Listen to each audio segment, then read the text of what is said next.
Perhatian, PDKT online akan dimulai beberapa saat lagi.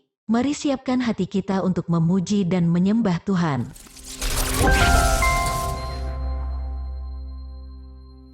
Shalom, Sobat DC Ministry yang dikasihi Tuhan. Puji syukur kepada Tuhan buat kasih dan anugerahnya yang selalu baru bagi kita, sehingga kita bisa kembali lagi berjumpa dalam PDKT online hari ini. Tidak terasa, kita telah tiba di pertengahan bulan Februari tahun 2024. Saya terus berdoa, biar di hari-hari ke depan semua kita semakin diberkati.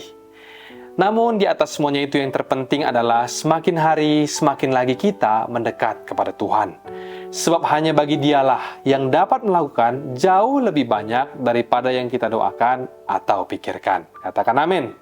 Dan seperti biasa, sebelum kita sama-sama sharing kebenaran firman Tuhan, mari kita bersatu hati di dalam doa. Tuhan Yesus yang baik, terima kasih buat kasih dan anugerah-Mu bagi kami sampai dengan hari ini. Sebentar kami akan sama-sama belajar firman Tuhan. Berikanlah setiap kami hikmat untuk mengerti kebenaran firman-Mu. Berbicaralah ya Tuhan melalui hamba-Mu, kami siap untuk mendengar. Sembunyikan hamba di balik salib-Mu. Dalam nama Tuhan Yesus, mari kita yang berdoa dan percaya bersama katakan, Amin. Bapak, Ibu, Saudara-saudari yang terkasih dalam Tuhan Yesus, sharing firman hari ini saya beri judul, Jangan gampang kecewa kalau doamu belum dijawab. Tetapi tetaplah berdoa. Katakan amin. Firman Tuhan untuk sharing kita hari ini diambil dari 1 Tesalonika 5 ayat 17-18 yang berkata, Tetaplah berdoa, mengucap syukur dalam segala hal, sebab itulah yang dihendaki Allah di dalam Kristus Yesus bagi kamu. Kalimat tetaplah berdoa atau teruslah berdoa yang disampaikan oleh Paulus di dalam suratnya kepada jemaat Tesalonika mengandung pesan, yakni berdoa itu harus komit, saudara. Atau di dalam kita berdoa harus ada yang namanya komitmen. Jangan hanya karena doa sebagian dari kita belum dijawab, lantas kita menjadi kecewa sama Tuhan, lalu putus asa dan tidak lagi berdoa. Yang Tuhan rindukan dari setiap kita adalah menjadi orang-orang yang tidak gampang kecewa kalau sesuatu yang kita doakan itu belum terjadi atau doa sebagian kita belum dijawab. Karena sebenarnya kalau kita pikir lagi baik-baik, kita itu punya hak apa kok ia sampai kecewa sama Tuhan? Emangnya Tuhan punya utang apa sama kita? Kok sampai-sampai kita itu kecewa sama Tuhan, ya kan? Tidak jarang malah kita yang sering sekali blunder. Kenapa? Karena terkadang kita sendiri yang berbuat salah.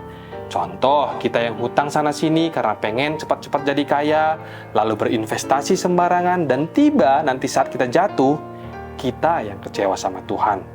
Bukannya Tuhan yang awal-awal sudah beritahu kepada kita kalau jangan berambisi untuk cepat-cepat jadi kaya. Tetapi siapa yang mengumpulkan sedikit demi sedikit, itulah yang menjadi kaya, kata Amsal.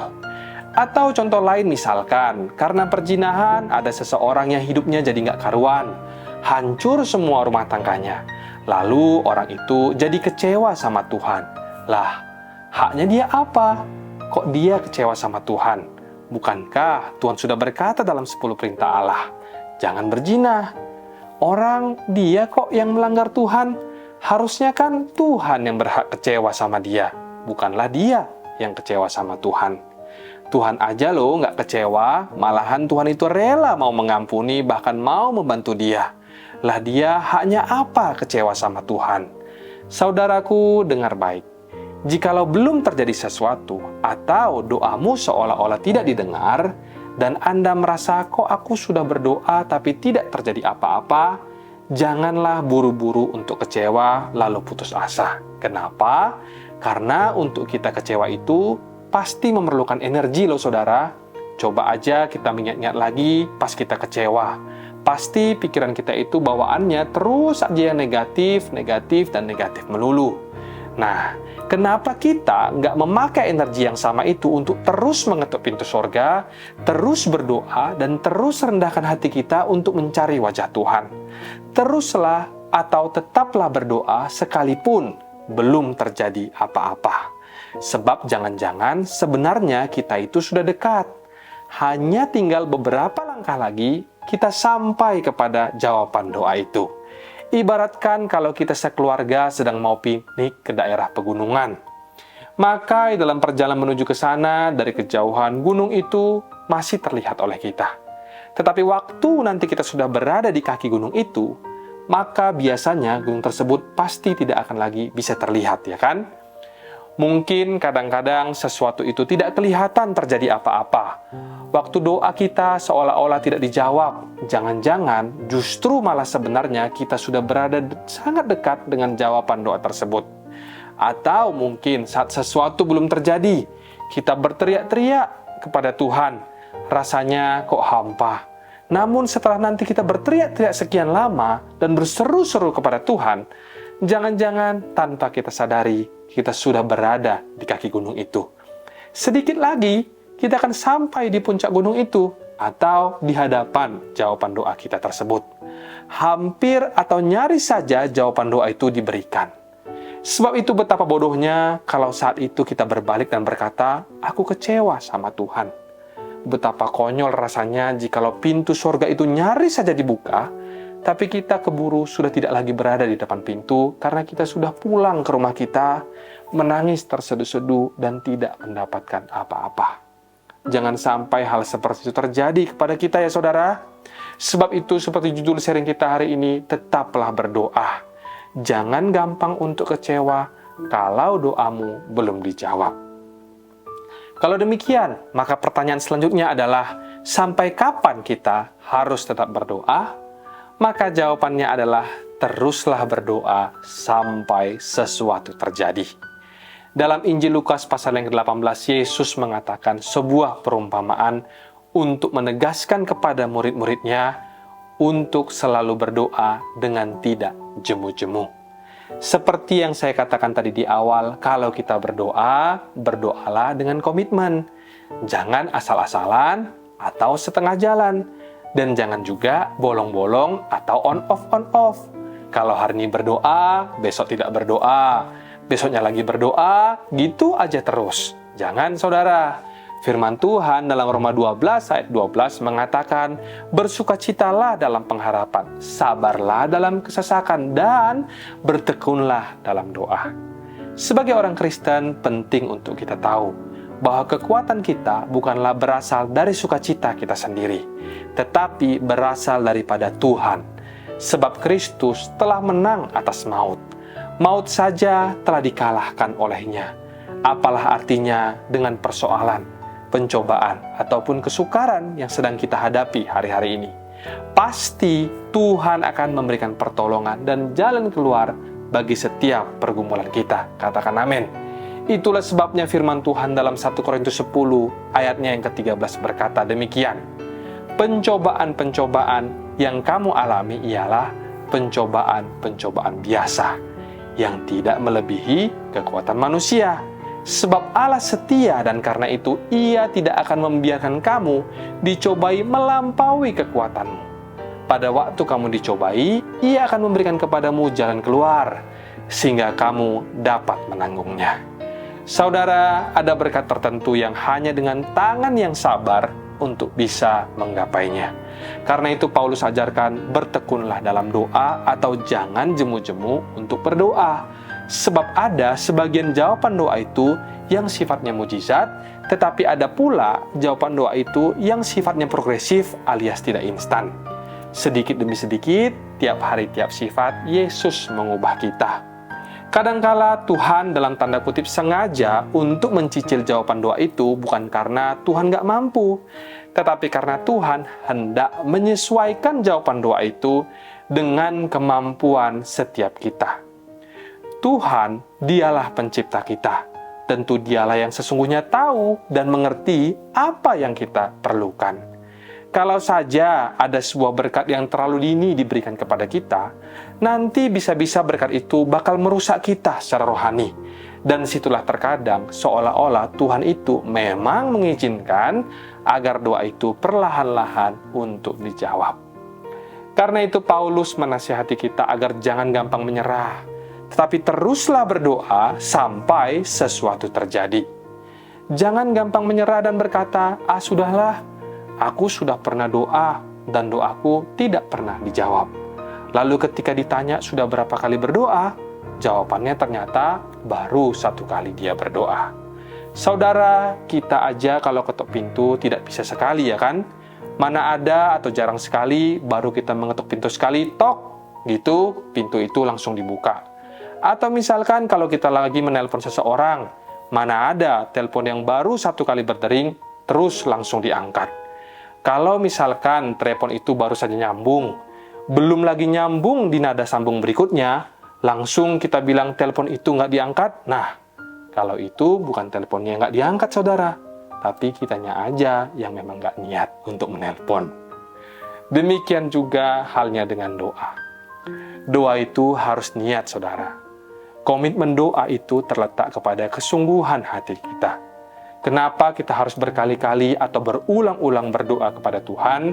Bukan karena Tuhan kita itu tuli atau tidak bisa mendengar doa-doa kita. Tetapi, iman kita itu juga harus utuh di saat kita meminta. Iman kita itu diibaratkan seperti biji sesawi. Meskipun iman itu kecil sebesar biji sesawi, yang ukurannya sangat kecil, bahkan lebih kecil daripada sebutir nasi, tetapi biji sesawi itu bentuknya bundar dan utuh. Iman itu juga harus demikian. Ketika kita berdoa, iman itu harus utuh. Karena nanti setelah doa kita itu dijawab oleh Tuhan, kalau kita tidak memulainya dengan ketekunan, maka nanti setelah dijawab, bisa-bisa kita tidak menghargai jawaban doa itu, atau nanti setelah doa itu dijawab, kita atau sifat kita tidak berubah. Kita dapat mujizatnya, tapi sifat kita tidak berubah. Sehingga kalau misalkan suatu saat nanti iblis datang kembali mencobai kita jadi gampang sekali kecewa dengan Tuhan.